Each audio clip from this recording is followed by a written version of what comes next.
송시의 사열 라디오. 지금 시작합니다. 안녕하세요. 이혼 3년차, 이쁜 공주님을 키우는 싱글맘입니다. 다들 처음에 이런 얘기부터 하면 불쌍하게 생각하실 수도 있지만 사실 저는 아주 행복하게 살고 있어요. 그래도 남편이 있어야지. 나중에 아이가 아빠 찾으면 어떡하려고 하냐. 이런 생각들 많이 하실 텐데 제가 이제 남편 없이 사는 게 왜 행복한 삶인지 오늘 말씀드려볼까 합니다. 남편과 저는 오랜 시간 연애 끝에 결혼을 하게 되었어요. 남편은 주변 사람들을 잘 챙기고 화도 잘 안 내는 그런 착한 사람이었는데 이게 남편감으로는 그렇게 좋은 게 아니었습니다. 연애할 때에는 남편의 근면성실함과 고운 성품 때문에 결혼까지 결심하게 되었죠. 남편은 아무래도 군대도 갔다 와야 했고 학비 때문에 중간에 휴학도 한번 하다 보니 졸업과 취업이 좀 밀렸어요. 저는 집에서 부족함 없이 지원해 주신 덕에 휴학 없이 한 번에 졸업했고 취업 또한 운이 좋아서 한 번에 해결이 되었습니다. 제가 먼저 직장 생활을 하고 돈을 번다고 해서 남편이 그런 것에 대해서 자격지심이 있거나 사람이 위축되는 것도 없었고 항상 저를 응원해주는 든든한 남자였죠. 그렇게 남편이 취업할 때까지 기다렸다가 저희는 결혼을 할 수 있었습니다. 취업이 늦었던 남편은 당연히 모아둔 돈이 많이 없었지만 여유가 있었던 친정에서 많이 도와주셨습니다. 결혼식 비용만 남편과 제가 하고 집과 혼수는 친정에서 해결해 주셨습니다. 남편도 죄송하다는 얘기만 연신했지만 친정에서는 다른 건 바라지 않고 무조건 내 딸 가슴 아프게 하지 말라고 하셨죠. 보통 이 정도까지 해줬으면 시댁에서 고마워해야 정상 아닌가요? 근데 시어머니는 저희 집이 여유 있다고 돈 많이 쓴 게 안 입고 오셨던 것 같아요. 틈만 나면 전화로 살림은 잘하냐며 남편 잘 모시라고 잔소리를 계속 하시더라고요. 퇴근하고 한 번씩 놀러 오지 왜 안 오냐고 하시고요. 시댁까지 왕복 2시간이 넘게 걸리는데 사실상 평일에는 힘들죠. 그러다가 한 번씩 가면 없는 일도 만들어서 뭘 자꾸 시키려고 하세요. 제일 인상 깊었던 건 저보고 시어머니랑 시누이 속옷 손빨래를 시키더라고요. 아무래도 초반이니까 잡음내기 싫어서 어지간하면 시키는 대로 하려고 했는데 그건 좀 아니다 싶더라고요. 그동안 청소기 뻔히 있는 거 아는데 빗자루질 시키고 손걸레질 하라고 하는 거 참고 다 했거든요. 그래서 그날은 어머니한테 이건 좀 아닌 것 같다고 말씀드렸더니 어디 시어머니가 얘기하는데 토를 다냐고 소리를 지르시더라고요. 그날은 남편이 출근한 날이라 어쩔 수 없이 저 혼자 시댁을 찾아서 속수무책으로 당했습니다. 집에 돌아오는 길에 억울해서 얼마나 눈물이 나던지요. 제가 도대체 무슨 잘못을 해서 시댁에서 이런 대우를 받아야 하나 싶다가도 남편 생각해서 참아야 하나 싶더라고요. 시어머니는 남편에게는 아무 말도 못 하세요. 그래서 제가 남편한테 시집살이 당한 거 얘기하면 여자가 시집살이 좀 할 수도 있지 그걸 남편한테 이른다고 험한 말을 하세요. 그래도 시댁과 가깝게 지내려고 부단히 노력을 했습니다. 남편을 사랑했고 남편이 저 때문에 가족들과 척지고 사는 건 원치 않았거든요. 그럼에도 불구하고 시어머니는 반년 넘게 저에게 곁을 내주지 않으셨습니다. 되려 더 독하게 대하셨죠. 저도 어쩔 수 없었습니다. 저라고 시어머니에게 돈 얘기는 하고 싶지 않았지만 어쩌겠어요. 제가 가진 카드는 그것뿐인데 결국 저도 시어머니에게 말씀드렸습니다. 시어머니가 지금 저희 집에서 받는 생활비 중 절반은 제가 드리는 거라는 거 알고 계시냐고요. 그랬더니 돈 가지고 생색내냐며 남한테도 못할 그런 험한 말씀을 하시더라고요. 어린 것이 어른한테 돈 가지고 유세 부린다면서요. 결국 저는 못 참고 제가 할 수 있는 가장 강한 카드를 꺼낼 수밖에 없었습니다.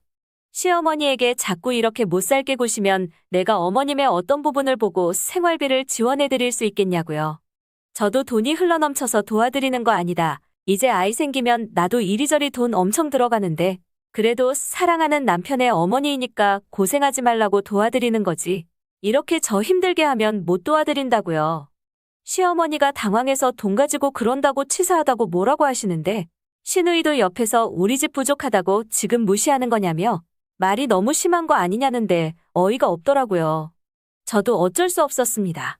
남편에게 더 이상 시댁 못 가겠다고 당신하고 결혼한 거지 시댁 불려가서 고생하려고 결혼한 거 아니라고 했습니다. 그때까지만 해도 남편이 미안하다며 앞으로 시댁 갈 일 최대한 적게 만들겠다고 하더라고요. 그 이후로 한동안 시댁의 고통에서 벗어났더니 스트레스가 줄어서 그런가 임신이 되었습니다. 시댁의 생활비는 못 드린다고 했었지만 제가 안 드리면 결국 남편이 혼자 다 부담해야 했기에 시댁 생활비는 꾸준히 드렸죠. 시댁과도 이제 크게 볼 일도 없고 결혼 생활이 순탄할 줄만 알았는데 남편이 제 뒤통수를 시게 때리더라고요. 사회생활이라고는 중소기업 2, 3년 다닌 게 전부인 시누이가 갑자기 창업을 하겠다고 하더라고요. 창업을 하거나 말거나 그게 나랑 무슨 상관이 있나 싶었습니다. 근데 남편이 시누이가 돈이 부족해서 본인이 보증을 서줬다고 하더라고요. 보증 서준 것도 어이가 없는데 그걸 저한테 저렇게 떳떳하게 얘기하는 건 더 어이가 없더라고요. 아직 시작도 안 했으니까 빨리 물으라고 남편 끌고 정말 오랜만에 시댁으로 갔습니다. 남편은 난처한 표정을 짓고 있고 시누이는 저한테 한번 믿어보라면서 자기 잘 알 수 있다고 하는데 잘하거나 말거나 그걸 왜 우리 집 돈으로 하냐고요. 그랬더니 시어머니가 저한테 얘기하시더라고요. 며느리라고 하나 들여놓은 게 돈 가지고 온갖 유세를 다 떠는데 우리가 그럼 맨날 그 장단에 놀아나야 하냐고요. 자기들도 경제적으로 독립해보겠다고 장사라도 하려고 하는데 그게 그렇게 안이 꼽냐며 되려 저에게 호통을 치시더라고요.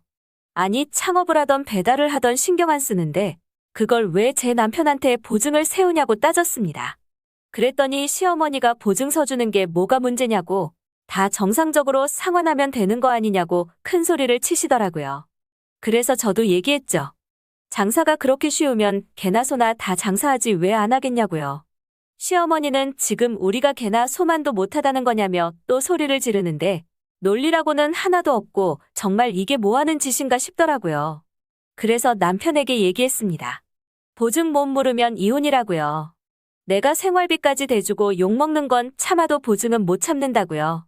그리고 이건 단순하게 돈이 문제가 아니고 네가 나에게 상의도 없이 독단적으로 행동한 것에 대해서 배신감을 느낀 거라고요. 이렇게 상의도 안 하고 맘대로 행동하면 뭘 믿고 남은 인생을 함께 하겠냐고 따졌습니다. 남편은 끝까지 그러지 말고 동생 한번 믿어주자고 하는데 저는 안 되겠다 싶어서 얘기했습니다. 이혼하고 그냥 맘 편하게 도와주라고요. 남편이 저한테 대한민국에서 싱글맘으로 애 키우면서 살 수 있을 것 같냐고 괜히 고집 부리지 말라고 하길래 저도 세게 나갔습니다. 애 안 키울 거니까 네가 데려다가 키우라고요. 양육비 줄 테니까 애도 키우고 네 동생 대출도 갚고 네 어머니도 모시고 혼자 다 해먹으라고요. 제가 세게 나가니까 남편도 주춤하면서 왜 그러냐고 다시 한 번만 생각해보라고 하더라고요. 그러면서 어차피 처가는 경제적으로 여유 있지 않냐면서 이렇게까지 해야 하냐고 하는데 한 번 수틀리니까 정내미가 확 떨어지더라고요.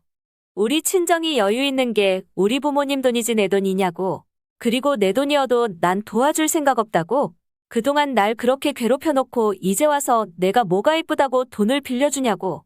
말 같지도 않은 소리 하지 말라고 했습니다. 결국 저희는 그렇게 갈등의 골을 좁히지 못했고 결국 이혼할 수밖에 없었습니다. 양육권은 당연히 제가 가져왔고요.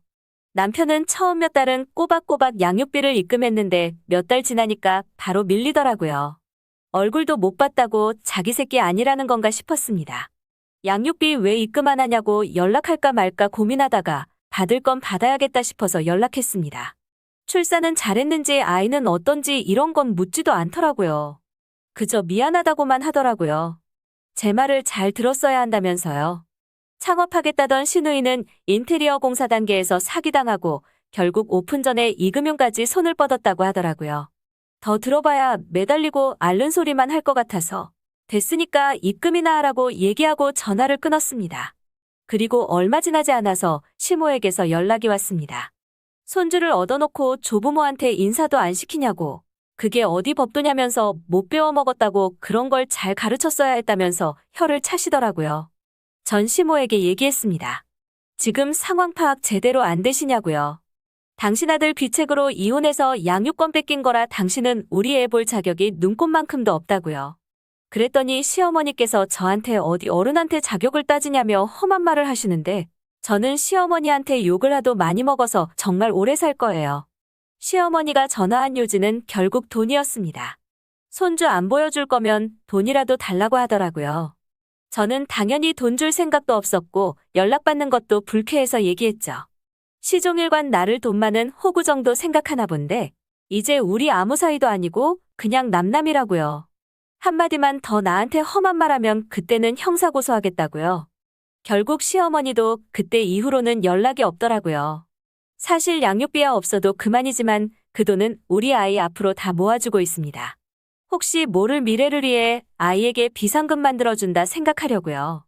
전 남편이 아빠로서 해줄 수 있는 유일한 양육 아닐까 싶어서요. 꼬박꼬박 입금은 되는데 결국 연락도 끊기고 싱글맘으로 살아가고 있습니다.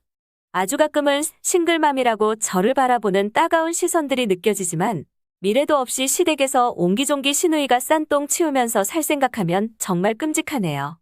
결혼 전에 주변 사람들을 잘 챙기던 남편이었기에 결혼하면 가족들을 잘 챙길 거라고 생각했는데 결혼 후에도 주변 사람들 챙기느라 이렇게 될 줄은 몰랐네요. 참 사람일 알다가도 모르겠습니다. 홍시의 사열 라디오. 오늘 이야기 여기까지입니다. 구독과 좋아요 눌러주시면 재밌는 이야기 준비하겠습니다.